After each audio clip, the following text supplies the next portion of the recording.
Ludovic Paco-Grivel, bonjour. Alors, nous sommes au théâtre des Bains-Douches et alors je suis heureuse de vous rencontrer parce que j'ai appris que c'était la fin de la saison. Oui. Et la date m'a étonnée. Eh oui, parce que d'habitude on finit en avril, mais là les vacances étaient ainsi placées que c'était très difficile de programmer quoi que ce soit au mois d'avril, parce que j'avais 6 jours pour le faire en début de mois, et que les vacances vont jusqu'au 23, et qu'on sait très bien que stratégiquement, il vaut mieux pas programmer la semaine avant une période de vacances et la semaine après une période de vacances, parce que tout le monde est en train de se dire ah, au fait, qu'est-ce que je fais de mes vacances, etc. Et on n'a pas bien la tête à son agenda culturel. Et du coup, on s'est posé la question, mais pour être tout à fait honnête, prendre le risque, entre guillemets, hein, c'est les marins pêcheurs qui prennent des risques, de programmer un spectacle qui va être très peu vu parce qu'il est mal placé pour l'équipe, pour nous, pour l'argent public. On s'est dit, allez, on fera rien en avril cette année, on va mettre un petit peu plus d'argent ailleurs, et puis on... Voilà. Donc c'était un mois trop tronqué pour faire ouais, quelque chose. on est en vacances du 7 avril au 23 avril, alors c'est compliqué Oui, cette année. effectivement. Voilà, Oui. l'année prochaine, on aura 15 jours pour travailler et on retrouvera un spectacle au mois d'avril. Voilà. Alors, parlez-moi de cette saison peut-être qui vient de s'écouler. Alors, la saison qui vient de s'écouler, alors c'était une saison... on était en équipe réduite au Bains-Douches, c'était aussi un choix. Et avec un spectacle de moins, on a accentué le partenariat avec le Volcan, là, avec une présence de la scène nationale. Depuis quelques années. Oui, ça fait 3 ans. Ça fait 3 ans. Mais non, c'est une belle saison, on était très contents. On a commencé au mois d'octobre, hein, traditionnellement. Enfin, on a commencé le dernier vendredi du mois de septembre avec un concert d'ouverture qui était très chouette. C'était quoi cette année? Tiens, Ah mais oui, c'était le conservatoire cette année. Voilà. Voilà, on avait tous les partenariats. C'était les professeurs de jazz du conservatoire, pardon. C'est nul de ma part. Et puis après, on a eu un super, ce qu'on appelle un ciné-concert. Alors c'est un objet un peu hybride parce qu'on n'est pas sur un cinéma, on n'est pas vraiment sur un concert, on est un petit peu entre les deux. Les gens ont un petit peu du mal avec les ciné-concerts, ils savent pas trop ce qu'ils vont voir, mais enfin ça s'était bien passé, d'autant que c'est un ciné-concert qu'on avait déjà vu au Tetris, et comme c'est des copains qui l'ont fait, qu'on les adore, on les avait fait revenir, quoi. Voilà, donc ça c'était super chouette.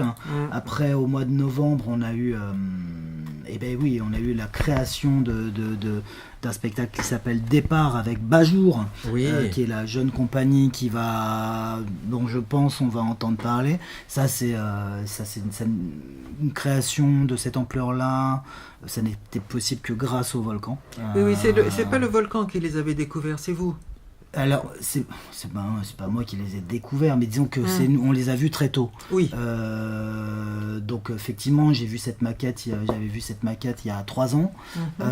Après, la compagnie avait une actualité ainsi faite qu'on n'a pas pu le faire l'année dernière. Et puis, j'ai demandé à Jean-François s'il avait envie de prendre... de participer à cette aventure-là, en lui disant que c'était un risque mesuré parce que la compagnie avait le vent en poupe, connu un très beau succès avec un autre spectacle au dernier festival d'Avignon. Donc il a eu envie de le faire, et on s'est fait plaisir là-dessus avec une belle création d'un spectacle, je pense, sera repris et va grandir et devenir un très très très beau spectacle. Vous choisissez vos spectacles avec Jean-François Drian? Alors, avec Jean-François, c'est très simple, on discute beaucoup. J'amène des dossiers, il me soumet des dossiers, on travaille, on se dit, oh tiens, ça on a envie, on n'a pas envie. Si un des deux n'a pas envie de le faire, on le fait pas en fait. C'est très simple. C'est très simple parce que c'est très honnête, c'est très... voilà, c'est très simple, c'est le mot qui me vient, j'en trouve pas d'autre. Oui. C'est vraiment simple de travailler avec Jean-François, et très agréable surtout. Oui, Voilà. sachant que chaque salle a sa spécificité. Mais nous, on a ce qui est chouette, c'est que je vais pas dire que j'ai un savoir-faire que Jean-François n'a pas, mais disons qu'il a plus l'outil pour mettre en place un regard particulier sur l'émergence de jeunes compagnies. C'est-à-dire qu'avec un plateau comme il en a un et 800 places, tu fais pas de l'émergence. C'est évident. C'est impossible. Oui. Or, Jean-François, il a une vraie envie de ça, et il peut plus le faire. Donc du coup, il est très content d'avoir un partenaire qui adore ça, Bien sûr. qui cherche beaucoup. Oui. Moi, je lui soumets énormément de projets. Je dis pas oui à tout, hein, mais disons que c'est facile de travailler ensemble. Oui, quoi. voilà. Je me souviens, oui, il aime bien effectivement les pièces. Il disait quelquefois c'est un laboratoire.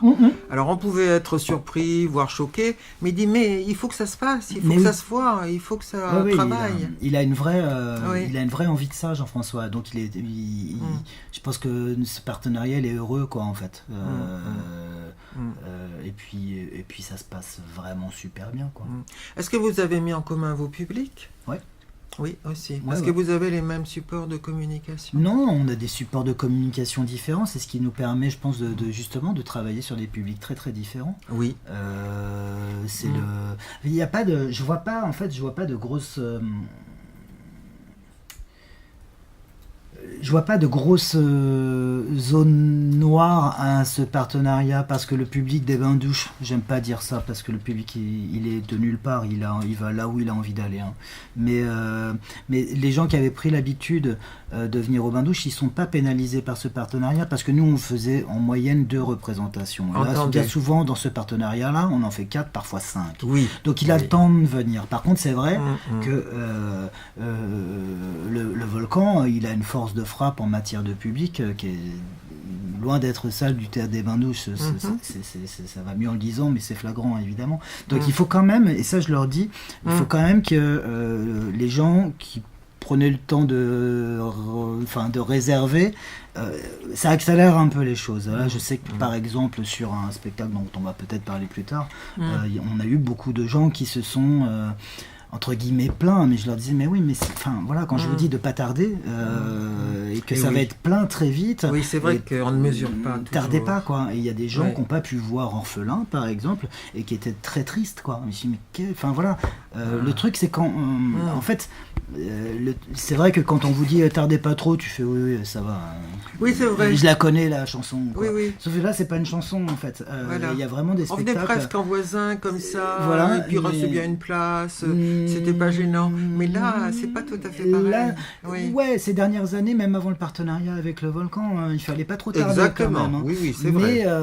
Mais parce que encore une fois, on programmait beaucoup moins de dates.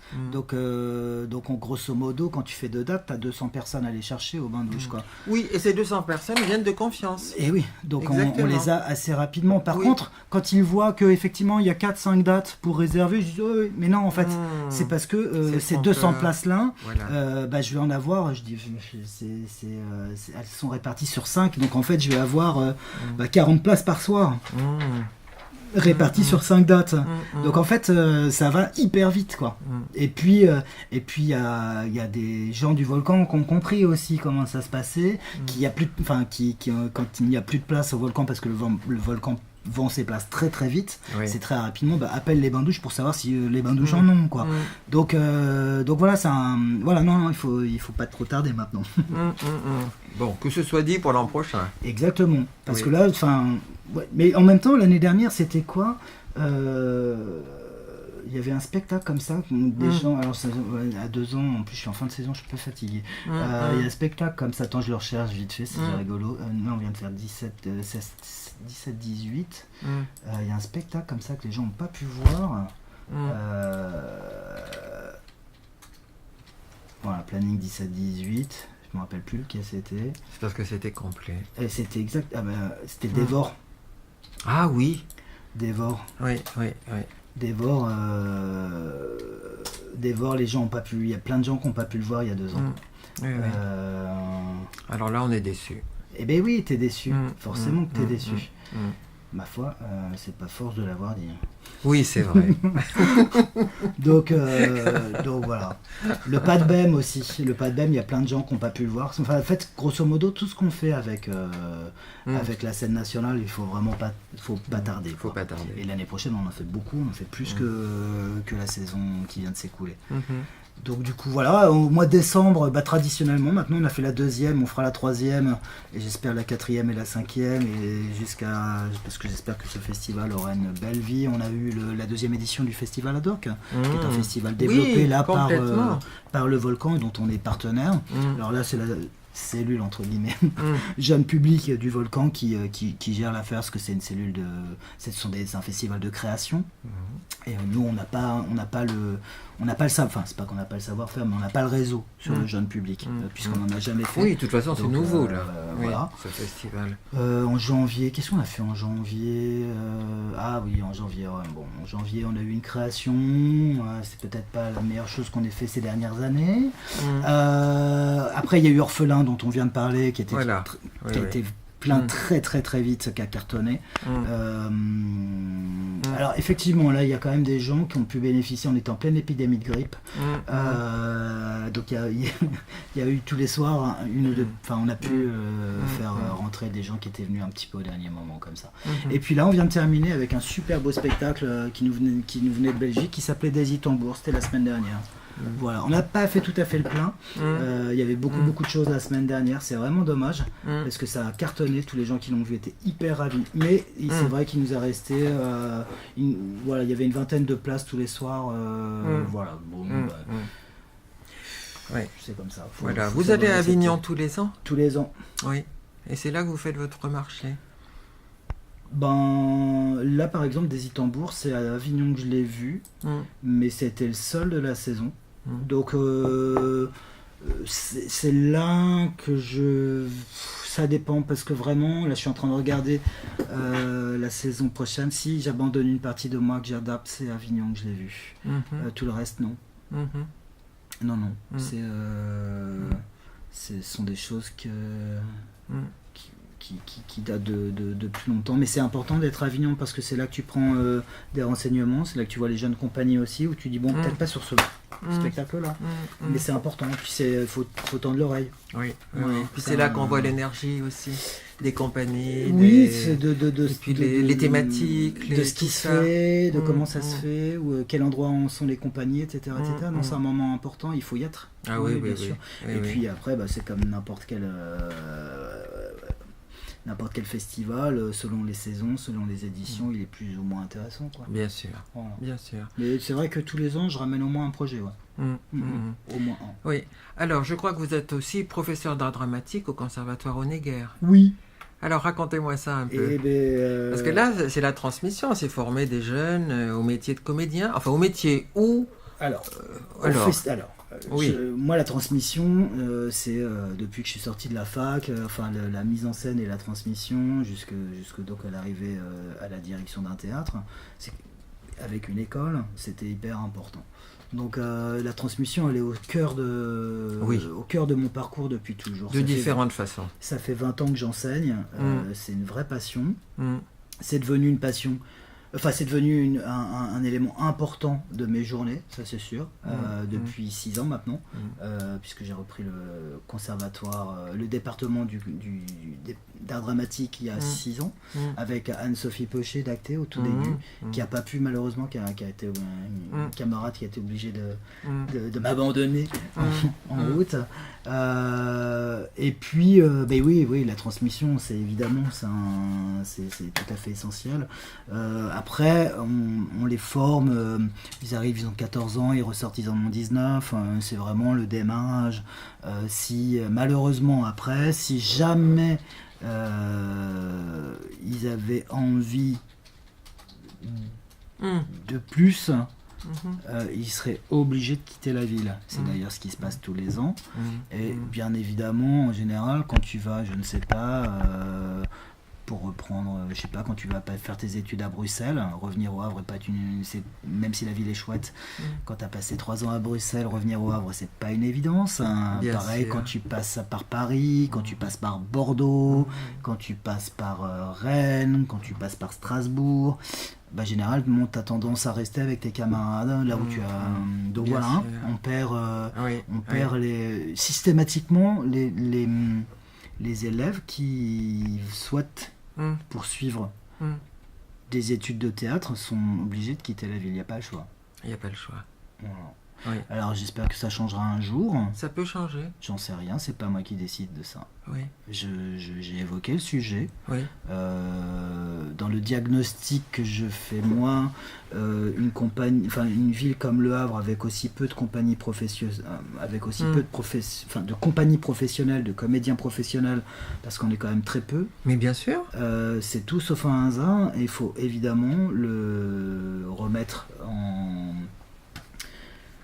en balance, quoi. Si tu peux pas te former, tu vas ailleurs. Moi, je suis allé me former à Paris. Je suis revenu pour reprendre le théâtre des Bains-Douches, mais c'est un hasard complet. J'avais pas du tout projeté de revenir au Havre. J'aimais beaucoup y revenir pour voir mes parents, mais ma vie était clairement ailleurs. Bon, après, je suis très content d'être revenu. J'adore cette ville. Je pense qu'on peut faire bien mieux que ce qu'on fait. Je trouve qu'on peut faire bien mieux encore.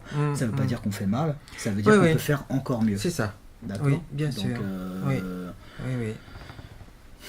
Il y a plein de choses à développer et évidemment la pédagogie en fait partie.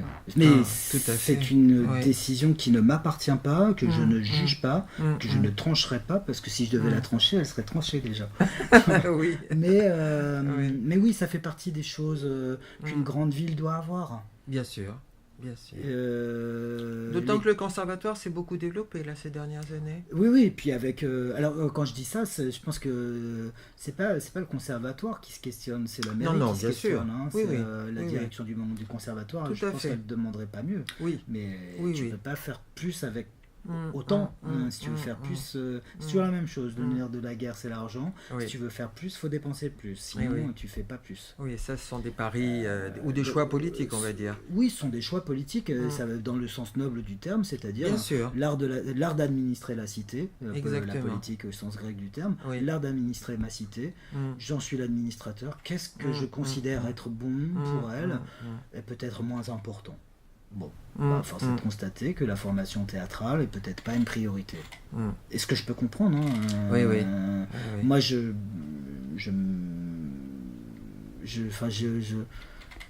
vois pas de...